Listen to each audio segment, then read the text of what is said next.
บายดีมื้อนี้จะมาแนะนำการใช้งานเครื่องกวดและนับเงินรุ่น BC50 รุ่นนี้สามารถกวดเงินปลอมได้6สกุลด้วยกันกีบบาทดอลลาร์หยวนยูโรเงินวอนท่านสามารถเลือกโหมดการนับแบบออโต้หรือแมนนวลโหมด CNT คือโหมดนับแบบธรรมดา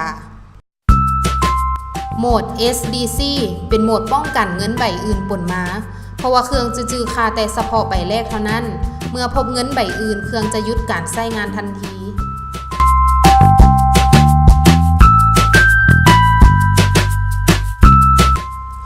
โหมด MDC คือโหมดกวดจับเงินปลอมด้วยระบบ UV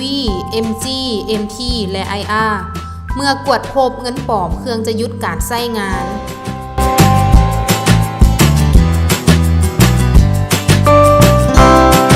สามารถเลือกนับสกุลเงินใดหนึ่งได้เมื่อเครื่องกวดพบสกุลเงินอื่นเครื่องจะหยุดการใช้งาน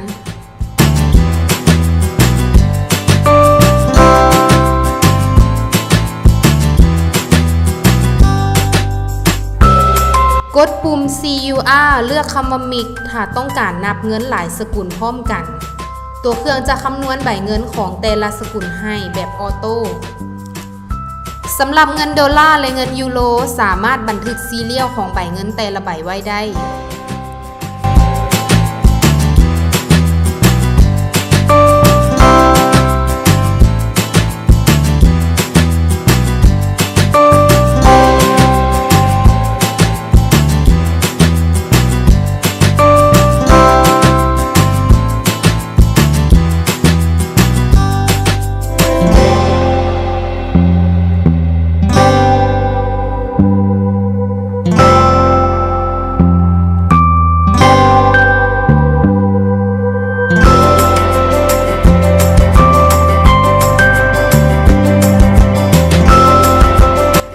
นับเงินป่นกันได้หลายใบพอตัวเครื่องสามารถใส่เงินได้สูงสุดถึง500ใบ